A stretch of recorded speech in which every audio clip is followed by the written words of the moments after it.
Hi, I'm Don Reed Simmons, and you are inside the sound chamber. The International Sound Therapy Association is having our 20th anniversary conference in Atlanta. That's going to be October the 2nd through the 5th. And we're so excited about this conference. And one of the things that I've noticed, the people that are coming to speak at this conference, they have raised the level of excellence. We're really finding some people who are well studied, well versed, and well not only educated but experienced in the world of music, sound, and therapy. And one of them is Sarah Woolson. Sarah, I want to thank you for being here. I want to thank you for being a part of the conference also. Thank you. Now, Sarah, where are you located first and foremost? Where are you? Yeah, I'm located in Atlanta, Georgia. Conference So is you're home right there. right here. That's awesome. Sarah, one of the things that I read about you, let me sort of read this a little bit and see where you are with it. You're board certified music therapist and licensed professional counselor with experience in hospitals, mental health programs, private practice, and community settings. You specialize in integrating music into mental health care, supporting individuals with trauma, anxiety, depression, and chronic illness. You're also an ISTA certified sound practitioner. That's correct. This is exactly what I'm talking about. You are bringing a level of excellence that we've not seen in the past 20 years. It's one thing, I got a mallet, I can bang a gong. You're Sure. bringing something special to this. Tell me a little bit about your journey, why you got into therapy as a Sure. practitioner, and music, and how that switched over into sound. Absolutely. Yeah. Thank you, Don. Thank you for asking. So the start of my journey was as a board certified music therapist. I came to Atlanta to work in pediatric healthcare, and the start of my work was really a clinical approach to music. How does music facilitate recovery, either physical, emotional, spiritual, any type of recovery, right? How can music be um, a language and a modality that we meet anyone, for me specifically children, with, that's going to help move them forward in getting out of the hospital, getting better, whatever that means for them. So that was really the beginning of my career, and frankly, at the beginning, my dream job. And over time, I started working with teenagers coming to the hospital after mental health crises. So needing inpatient stabilization and kind of more acute care. And during that time, young people would come into the hospital and they'd wait for a long amount of time, usually just given our mental health system, to get placed in a place where treatment would begin. And so I started bringing music to these young people and just using music as the way to help them process what they had just experienced, how they ended up where they did in that moment. And through that work, fell more deeply in love with mental health than I already was, and also really saw a need for more training for me around traditional counseling and talk therapy. So I have a master's in mental health counseling, and I'm an associate professional counselor here in Georgia. And the most beautiful thing that's grown out of that is I've gotten to bridge music therapy in the mental health world and really specialize in working with people using music, a language that's familiar and comfortable and safe for us, to heal and process and take better care of ourselves, whatever that means for each person. The beautiful kind of unexpected growth that came out of this work is, as I got into private practice and was bringing music therapy into counseling, I found that I needed a way to meet the community. Not everybody wants an hour of therapy in their life. That's not what everyone needs to learn how to take care of themselves. And therapeutic sound was really like the perfect marriage of all these things, in a way that let me shout from the rooftops in my community about, hey, sound and music is a way that you can take care of yourself. And I just want everyone to know, whether you're looking for therapy or not. And so I started to explore, my background in music therapy. I've learned a lot around, I have a certification in neurologic music therapy, really digging into how does the brain take in music and how does it support us. And then started learning about sound healing and, kind of all the things I'd already been trained in. It was just this perfect culmination of them.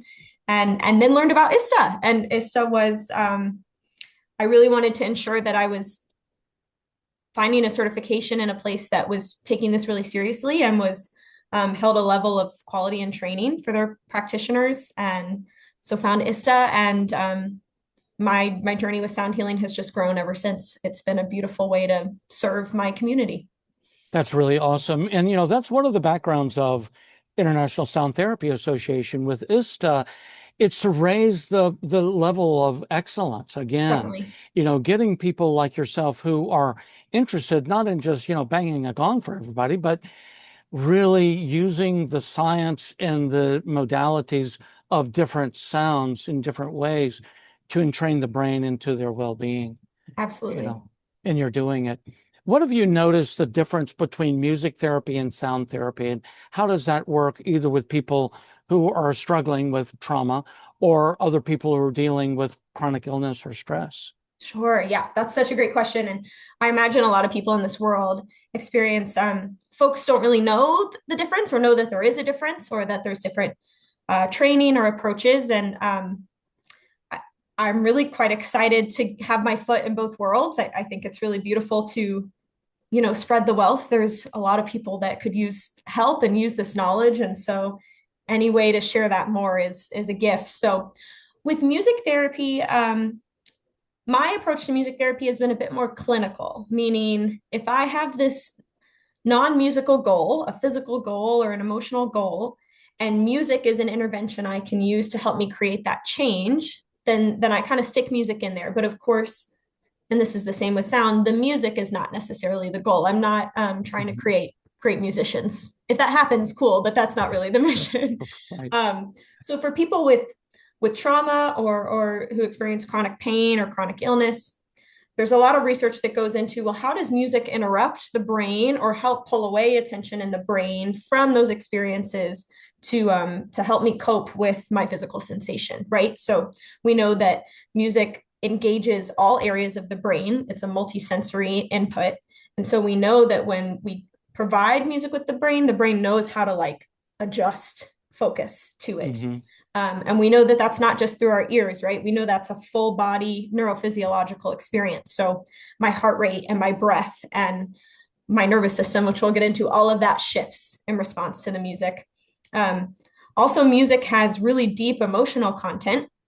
We all have songs that we hold dear to us and that hold like really deep emotional memories for us. And so that can be an aid in, well, I have music that can offer me good feelings when I need them, right? It's kind of like I tell people a lot that songs are mini time capsules that are available to me whenever I want them. With sound, it's a bit different.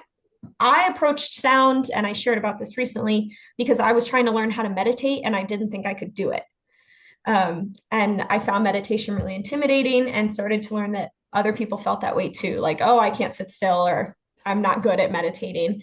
And sound was this really gentle, loving way for me to learn how to adapt that for myself. Like, oh, well, when I'm bathed in sound, when my nervous system has this container to settle into, it doesn't matter really if my mind is chatty or if it's on board or not. My nervous system knows how to take in sound. And I say this a lot in my sound baths, that all the way down to my cells, my body knows how to take in sound. And so I think that offers people this, well, I can't really do it wrong, right? Like I can just be with it, and my system will take it in, and there's no right or wrong way for me to exist in that. So that's been a beautiful offering for people with trauma. We know that trauma causes our nervous system to become very rigid and inflexible, and meditation and sound helps the nervous system kind of adapt with the stimulation it's being given. We know that people with pain and chronic illness, mindfulness and meditation, we know that these things are coping with these experiences. And sound is this really gentle way that, I don't know, doesn't make it feel like a skill you have to master. It's just something you can be met with. One of the things that I say about sound is that sound is very non-judgmental. Yes. Whereas music, and not that music is judgmental, but there's rhythm and patterns, and if something's off rhythm, it can take you off. Oh yeah. But with sound, it's really very non-judgmental. And Yes. that's why I think that sound and deep tranquility, as well as like meditation and things like that, that's where how I sort of got intersected with sound is through meditation. Yeah. And that how that sound can really put you into a place that really brings everything down. Mhm. Now, the talk you're giving on Friday, October the 2nd at 10 o'clock, it's a 2 hour talk, and it's called The Regulating Power of Sound, Voice, Rhythm, and the Vagus Nerve. Yes. Tell me about the vagus nerve and how sound really works with that, and what will you be teaching for our attendees? Yes, absolutely. I'm so excited for my workshop. So, um, music and sound is regulating, right? And our nervous system is constantly taking in information at all times and trying to adjust based on what's happening around us. And I think a lot of times people are getting stuck on, well, I need to be regulated at all times. I need to be in a constant uh, parasympathetic, restful state. Good luck. Right. Yeah, and quickly we find like, well, that's not a realistic goal to set, right? That's probably not going to work. And so really where I'm trying to meet people with is music and sound are nearly always available to us, and our nervous system is nearly always ready and willing to take that in. So it's a constantly open tool that we can be utilizing. And what I've said a lot to folks is I think we're overlooking the power and the impact that music and sound have, right? We know folks are driving down traffic in Atlanta blasting music, but maybe not paying attention to how is this impacting my state, right? How is this? So really my talk is going to offer a lot of tools. My hope is that folks are going to walk away saying, wow, I have 3 or 4 or 5 new things that I'm going to try and when I need some extra support, or that I'm going to share with my communities that seems Yeah. really accessible. And we're going to talk about the vagus nerve because the evidence behind this really has an impact, right? If I go to a sound bath, and I'm sure we've all experienced this, and I'm absolutely certain it's not going to work and it's going to be a waste of my time, then that's probably going to be true, right? If I've decided that's the case. So really my mission in music therapy and in sound has been, I want to share the evidence and the research and the science so that we have a deep belief in why this works. I know it works, but if we believe in it, then that has all the greater impact. So the vagus nerve is the longest nerve in our body. It's a tool within our nervous system, and really the vagus nerve, when it's activated or kind of turned on in a way, it helps our system to know that we're safe, and helps our parasympathetic nervous system to come on and to shift us into the state that we know is rest and digest. And what a lot of research continues to prove is that things like vibration, sound, and music help to stimulate the vagus nerve and help the body to shift into that restful, grounded recovery state. So we're going to learn lots of tools about how can we make that happen with music. Now, what kind of music, what kind of instruments really work with the vagus nerve? Are all of them, or how does that actually work? Yeah, great question. The one that we're going to lean in a lot in this workshop is the voice, right? One, the voice is the instrument that we always have Yeah, available. And when we talk about vibration, or vibration that helps to activate the vagus nerve, the vibration that comes within our body is a hugely impactful instrument.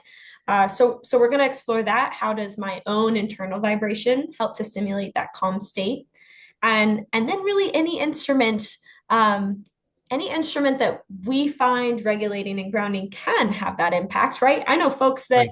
um, are really relaxed by a heavy metal song, and that's fantastic, right? If that helps my system to feel safe and calm, then Yeah, hooray, you know. And but specifically exploring singing bowls, gongs. I use a lot of guitar in my practice, and we're going to talk about more the vibration and the principles of music that impact us. So rhythm, how does our nervous system respond to regulated rhythm? Or how does our nervous system respond to chord progressions that help us when we know what's coming, our nervous system feels calm and protected. So kind of the principles of music and sound that our system will interact with.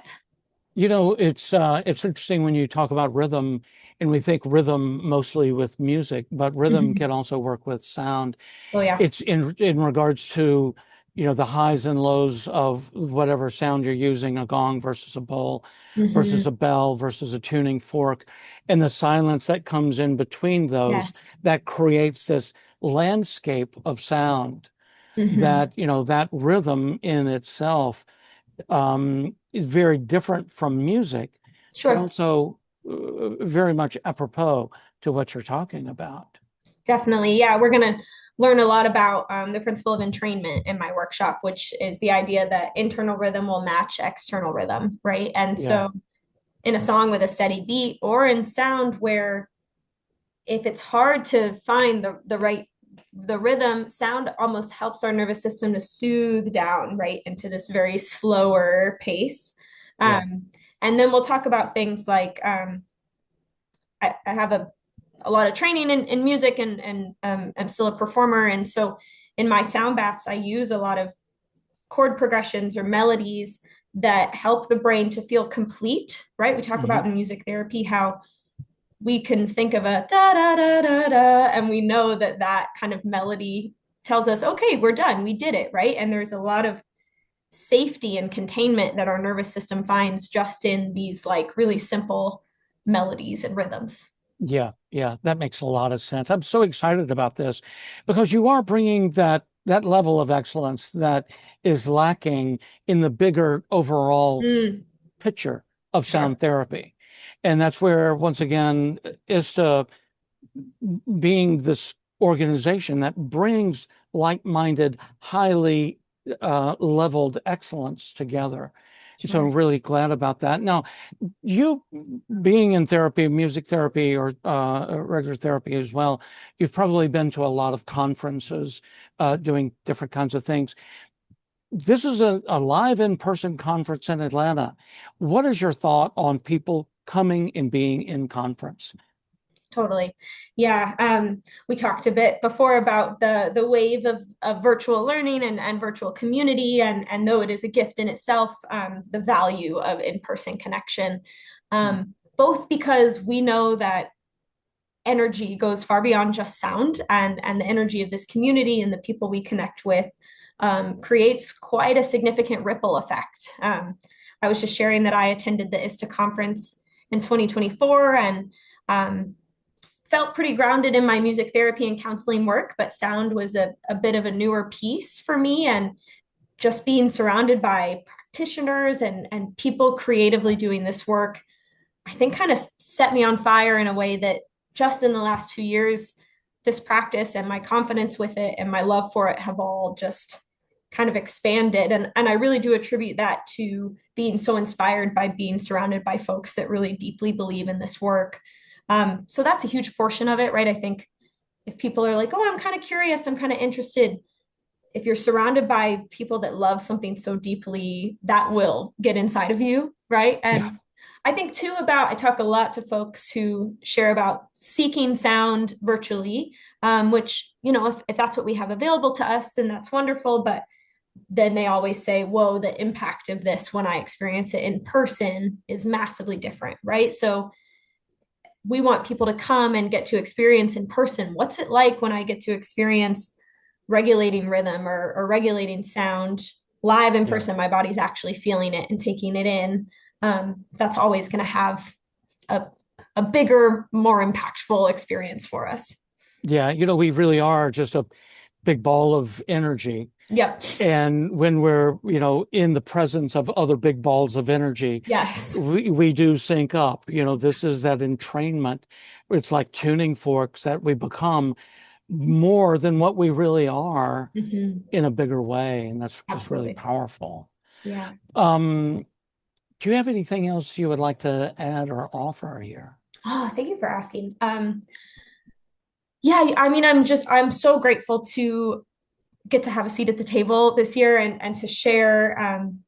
I think everyone is exploring healing in their own way and to share about music therapy and to share about counseling and to kind of bridge a lot of my deep passions and loves together is such a gift. And I remember at the conference in 2024, folks attended who maybe weren't practitioners, but they just love using sound for themselves, right? They just love the clinical work of sound and music. They just want to explore how else they can take care of themselves. And so I guess I just want to say this conference does not feel exclusive. It does not feel like one where you need to be running your own practice or anything like that to be welcome. But that even folks who are just like, I really love music and I'm really curious how this can help me. I hope those folks know that they're welcome here too, and that they'll leave with something really, really powerful. You know, what I like to say is that whether you are a sound therapist or you're sound curious, this is the place to come. Perfect. You know, Perfect. just be sound curious because the curiosity will get you there. Yes, And absolutely. and by doing that, you really rise to your own level. There's a this is probably not that appropriate necessarily, but a phrase that a friend of mine says all the time: if you hang around a barber shop, you're probably going to get a haircut.